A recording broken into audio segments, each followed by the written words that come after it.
Are people afraid of you, Beth? Uh-huh. Who's afraid of you, Beth? John. Your brother. And what is your brother, why is your brother afraid of you? Because I hurt him so much. Mm-hmm. Okay. And what, at nighttime, what do your parents do to your door? Lock it shut. Why do they lock it shut?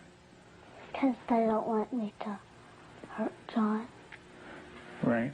And they're kind of afraid of hurting John? Of you hurting John? Mm-hmm. Okay. Are they afraid that you might hurt them? Yep. Would you, Beth? Mm-hmm. When would you do it? Nighttime. Okay. Why would you do nighttime? Because I don't like them seeing me do it. But they can feel me do it. Mm-hmm. And what would you do to them, Beth?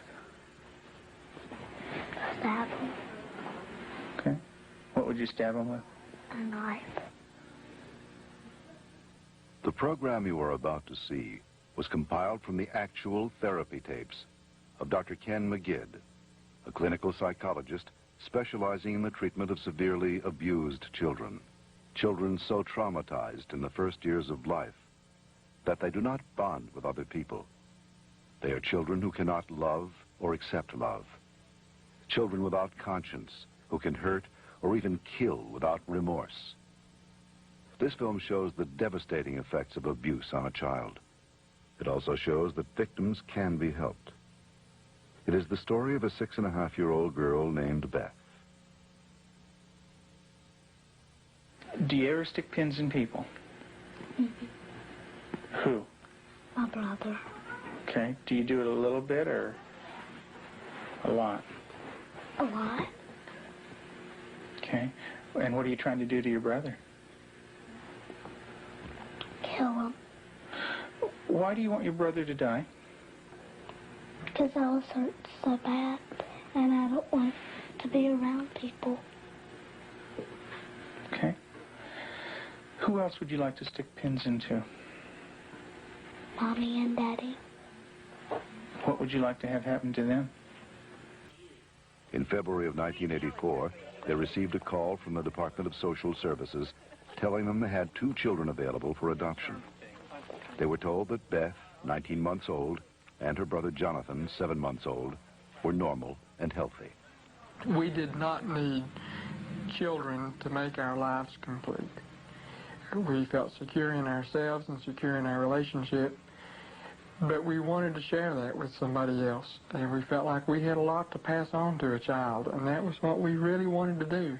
And when the phone call came, it was like, at last it's here. It seemed like a miracle. It had happened so quick. We'd heard of couples having to wait 5, 10 years on a child, and here we had 2 young children. It was like the answer to our dream.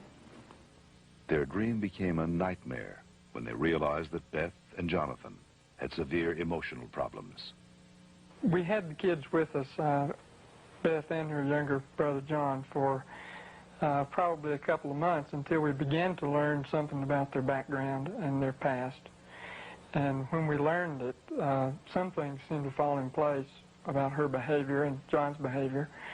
From several sources, we discovered that they didn't have enough food to eat. That perhaps even Beth went all day maybe with just a box of Kick cereal.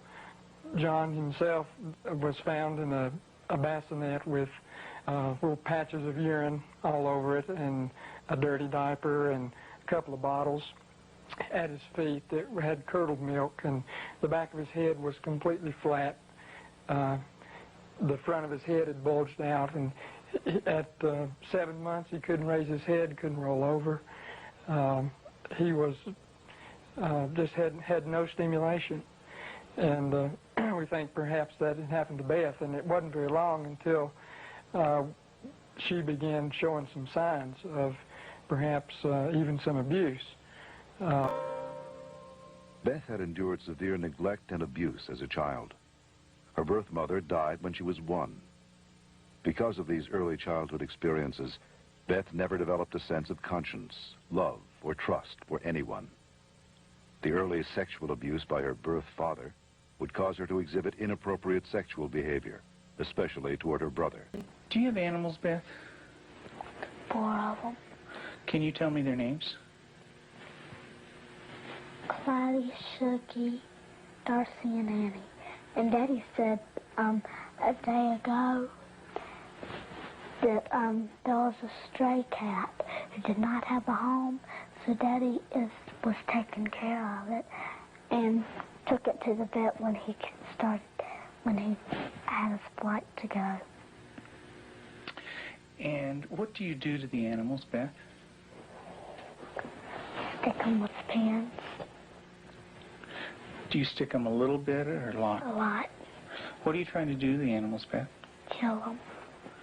What do they do when you stick them with the pins? Well, Annie cries. She's a dog. She got baby birds down out of the nest, and we thought maybe she was just curious. So we explained that she could hurt them, put them back, and went through a whole sitting down and talking to her about the problem of it. And the next day we went out to check the baby birds, and they were on the ground dead with their necks broken. Let's talk about what happened once when you were smaller, when you found some baby birds in a tree. What did you do then? I took them out. Mm-hmm. And what did Mom say to you? That the mother will not come back if somebody touches her baby. Mm-hmm. Are the baby birds kind of small? Can you describe them for me? Well, they don't have their eyes open, but they can hear me, and they look up. Are they kind of helpless? Little baby birds? Can they fly? No. Can they run away?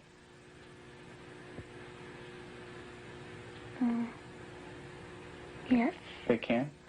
Are they easy to catch or hard to catch? Hard. Yeah. Well, it's hard to remember. With the baby birds, what did you do? Took them out of the tree. And what did you do with them? Played around too rough. Also, when at the end, I picked it up and I thought it was Dad, and I came to say, Mommy, is this bird dead? And she said, she called Daddy and said, Tim, and Daddy came and, I think I remember that they said yes. Mm-hmm. And so did the little baby birds die? I don't know. You don't remember? I just remember that I remember that Mommy and Daddy saying the last bird we got was dead. Mm-hmm. Do you know what Mom said to me? She said that all of them were dead. Did you squeeze them? Did Baby Beth squeeze them? You're doing a good job, honey. Go ahead and tell me what happened. I squeezed them. And what happened? They died. But this kind of aggression at our animals and even at our brother Jonathan was beginning to grow to such an excess that our life was miserable at home. John would cry in the mornings and say his stomach hurt. For the longest time, we thought maybe this child has some problem with his intestinal area, or maybe he has allergies, and so we're trying to get all that checked out. Come to find out, Beth was coming out of her room and hitting him in the stomach. And so as a last resort, just to protect him, we had to tie our door shut. So I guess for the last 3 or 4 months now, we've had to tie her in at night, sort of barricade her. The repercussions of Beth's tragic childhood led to uncontrollable rage. Despite the love and nurturing of her adoptive parents, she took this rage out on herself, on her brother, and on them. Her acts of violence became more and more cruel and frightening.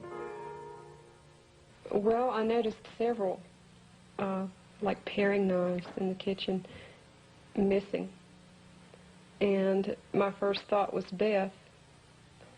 And I felt a little guilty about it at first. I thought, nah. But I really didn't even mention it to her. They had been gone several weeks. She was sitting at the table drawing and mentioned to me, "What do those knives look like that are gone, Mom?" And I said, "What knives, Beth?" And she said, "Weren't they kind of silver and about this big?" And I knew then, and then this little smile that's not a sweet smile, but a malicious type of smile. And I knew then, I thought, she's got them. Tell me about the knives. Where did you get them? From the drawer. And where else? Do you remember? Mm-hmm. Tell me about it. I got them from the dishwasher. What kind of knives?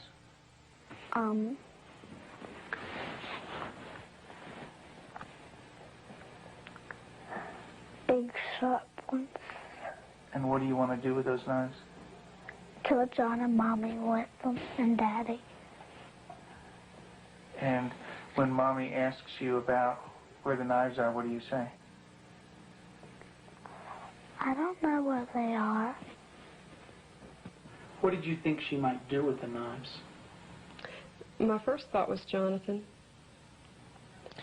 And the reason we thought that was that she had, by this time, she had tried to kill John on several occasions and openly admitted that. In the basement, she was hitting his head against a cement floor.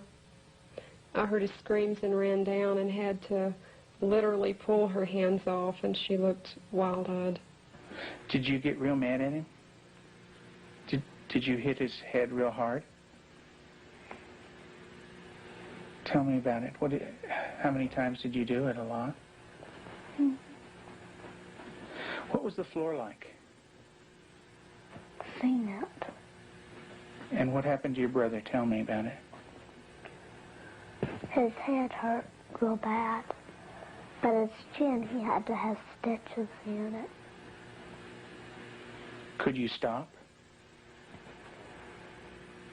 Use your words, Beth. No. Okay. What was your brother doing when you were doing this? Playing with the toys. Okay. Was he asking you to stop when you were doing it? What was he saying? He said, "Beth, stop." And what did you do? That didn't stop. I just kept on hurting him. What were you thinking when you were doing that? Thinking of killing him. How did you stop? What made you stop? When I heard Peter walking across the kitchen. Mm-hmm. It made me stop because I thought Mommy and Daddy were coming. Okay. Did Mommy come? What did she do? She sent me to my room. Okay.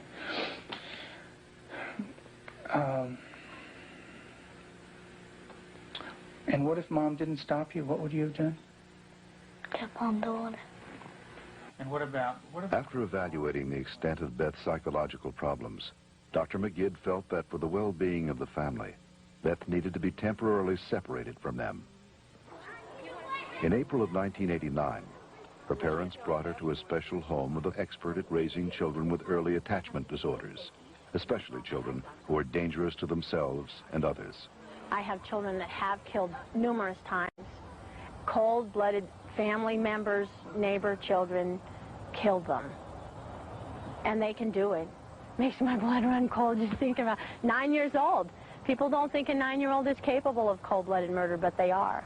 That attachment break does severe damage to the heart, the ability to care and the ability to love. they don't care and they don't love, they're capable of anything. We're very strict about everything. Everything is completely monitored. We take complete control because a child who's unattached does not trust. And because they don't trust, they don't allow anybody to be boss of them. So we take complete control. They are not boss of anything. They have to ask to get a drink of water. They have to ask to go to the bathroom. They have to ask to leave our sight. Part of that is because we cannot trust them because of the damage that they've done before. Beth, would you like to say grace, please? Dear Heavenly Father, thank you for this good day and everybody doing good. In Jesus' name, amen. Amen. Amen.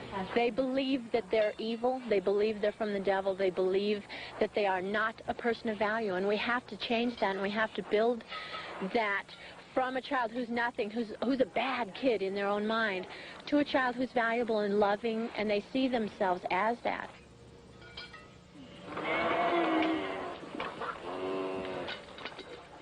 You don't have to bite this. When they do a chore well, we can say, you did a good job, you're a good worker. And then it just builds that self-esteem little by little so that they change the way that they see themselves.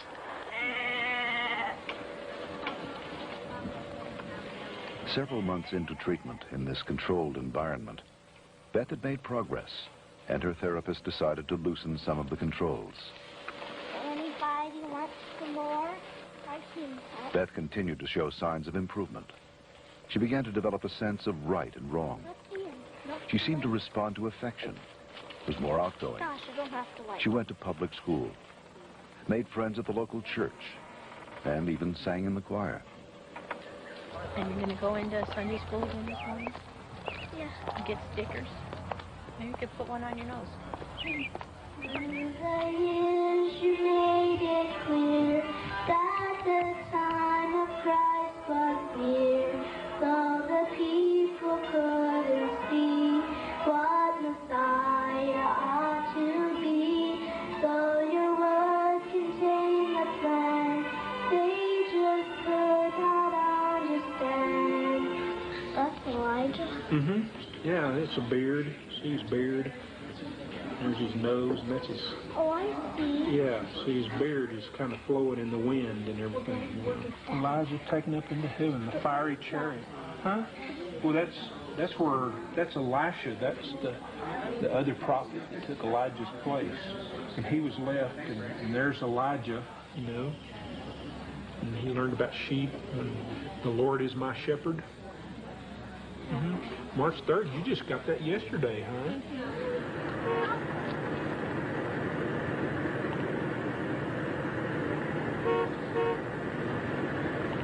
In the beginning, we couldn't trust her with anything. She was locked up at night. We had alarms on the door at night so she wasn't sneaking around doing things with the other children.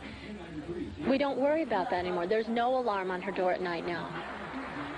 She sleeps in the same room with my own daughter, and I trust her that much. She brushes the dogs, and I trust her that much. Because she has earned that trust. She's learned it. She has a heart, and she has a love inside, and she feels bad when she does something now. In the past, because she didn't have a conscience, she didn't feel anything when she did something bad. There was just no feeling there. And now she does feel bad, and it shows in her face. I believe that Beth can make it.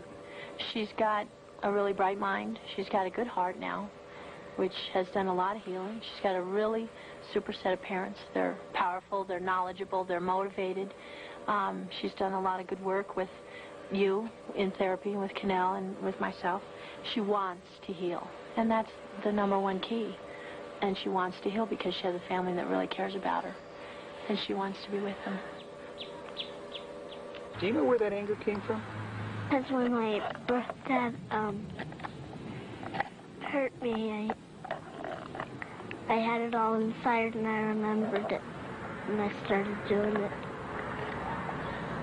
And what did that do when it was inside you? It made me want to hurt people really bad.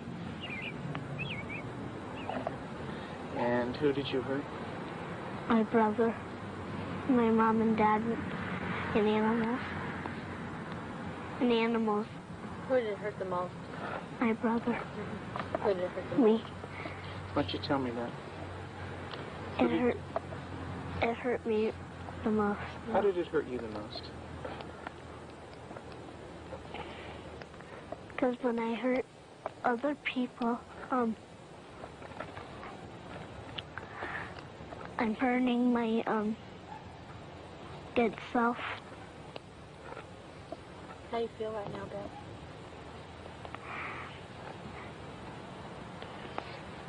Bad. It's kind of tough to talk about, isn't it? Yeah. It is. Beth gave her last interview for this film in December of 1989. Although she had made progress, she would still need extensive therapy. Not all abused children are as deeply scarred as Beth, but all abused children suffer a profound hurt for the rest of their lives. The road to recovery is long and hard for the abused child. There are more than 1 million new victims of child abuse in America every year.